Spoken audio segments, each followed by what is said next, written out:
Mari kita saksikan tausiah dari Buya Kiai Haji Sa'id Aqil Siraj.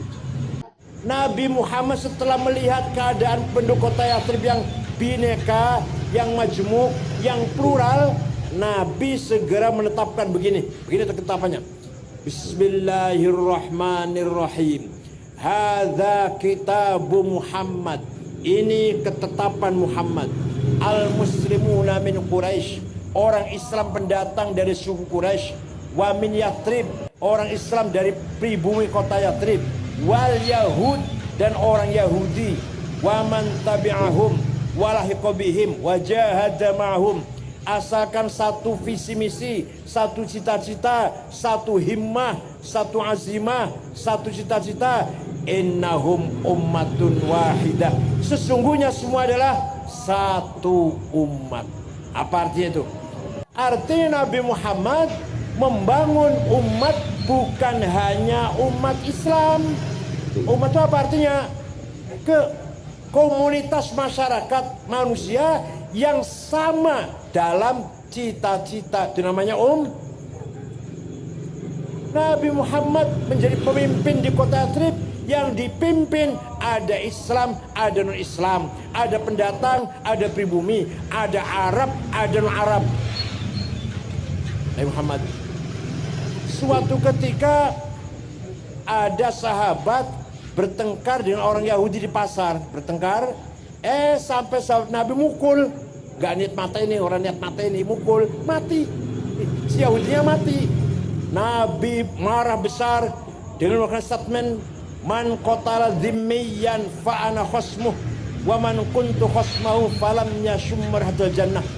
Barang siapa membunuh non muslim, coba, barang siapa membunuh non muslim, maka saya akan berhadapan dengan saya, akan berhadapan berurusan dengan saya, dan barang siapa berurusan dengan saya tidak akan masuk surga. Itu membunuh non. Ini Nabi Muhammad ajarannya, memelihara, menjunjung tinggi kebinekaan, menghormati keberagaman, tidak memaksakan diri agar semua Islam, enggak, agar semua Arab, enggak, pakai gamis semua, enggak. Pakai gamis ya silahkan, pakai sarung ya monggo, pakai celana ya, pakai baju batik silahkan, baju putih silahkan, monggo.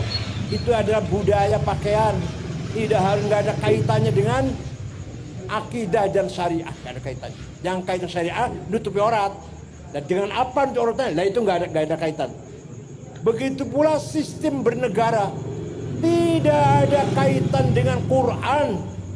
Mau khilafah, mau mamlakah kerajaan, mau sultanah kesultanan, mau imarah keamiran, mau jumhuriyah republik, terserah situ. Di Quran tidak ada harus khilafah, nggak ada. Harus republik, nggak ada juga. Harus kerajaan, mamlakah, nggak ada. Harus sultanah kesultanan, nggak ada. Harus keamiran, imarah, amir gitu, nggak ada. Yang penting ada keadilan, ada kebersamaan, ada kemakmuran di situ. Itu pesan Al-Quran. Yang penting adil. Mau republik, mau raja, mau imarah. Jadi tidak benar kalau ada orang yang pidato membawa agama demi urusan politik. Itu belum dewasa, namanya nggak ngerti agama itu. Mari kita perjuangkan, harus menang partai kita ini demi agama Islam. Ini bukan masalah agama Islam, bukan. Partai politik itu menyampaikan program. Nih program PDIP kalau menang begini nanti. Nih programnya PKB misalnya kalau menang begini. Bukan masalah agama, bukan. Paham betul? Kalau ada orang menjual agama demi kepentingan politik, itu orang dalam Al-Quran dikatakan orang yang paling zalim. Orang paling, waman azlamu mimman iftara 'ala Allahil kadhiba wa huwa Islam. Tidak ada yang paling zalim melebihi orang yang mengatasnamakan Islam padahal bukan untuk agama Islam. Contoh, sholat Jumat di Monas. Dari Surabaya berangkat, dari Madura berangkat. ditanya mau kemana, ke Jakarta, akan apa, sholat Jumat di mana, di Monas, nanti malam tidurnya di mana, di masjid.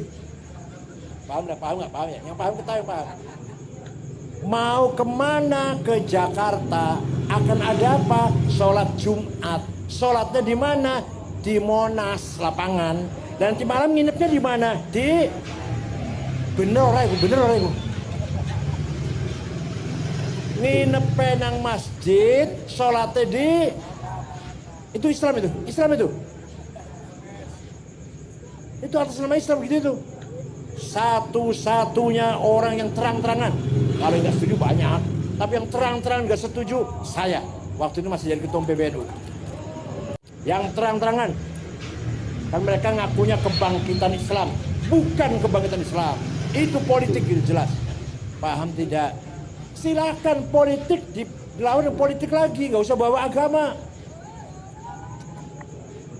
Ada kompetisi, ada calon wali kota dua, calon gubernur dua misalkan, calon presiden dua, jangan bawa agama. Mana yang paling ideal, mana yang paling memenuhi syarat, yang paling cakap, berpendidikan, berani dan tidak rakus. Itu yang penting itu. Dalam kitab syaratnya alim, zahid, tidak rakus, syuja', berani, dan adil. Itu yang paling ukurannya. Mau PDI, mau Golkar, mau Demokrat, ukuran itu ukurannya. Jangan bawa-bawa identitas. Paham tidak? Yang paling gampang itu menjual politik dengan dibungkus Islam, paling gampang itu. Coba, saya sendiri baru tahu Pak. Saya sendiri masuk ke kantor sini baru tahu kantor PDI Perjuangan di sini sama kantor NU, sama lah. Sama, bercandanya sama, gojlogannya sama, bergurunya sama. Dan nuansa NU ini, ibu-ibu juga apal ya waton. Paham tidak? Jadi ternyata NU semua ini. Ada yang Kristen Katolik juga NU semua. Ya. Walhasil jangan sampai mencapai kemenangan politik dengan menjual agama. Awas, agama sangat mulia, sangat sakral. Wahyi minallah. Agama itu bersifat ilahiyah, muqaddasah, samawiyah. Agama itu bersifat langit, suci, bersifat Tuhan. Agama itu nilai-nilai ketuhanan. Dipakai untuk urusan politik, ya Allah. Berarti merendahkan agama itu. Makanya Imam Ghazali mengatakan wa dararus syar'i mimman nasaruhu la bitariqi akbaru min darariman yata'anu fi.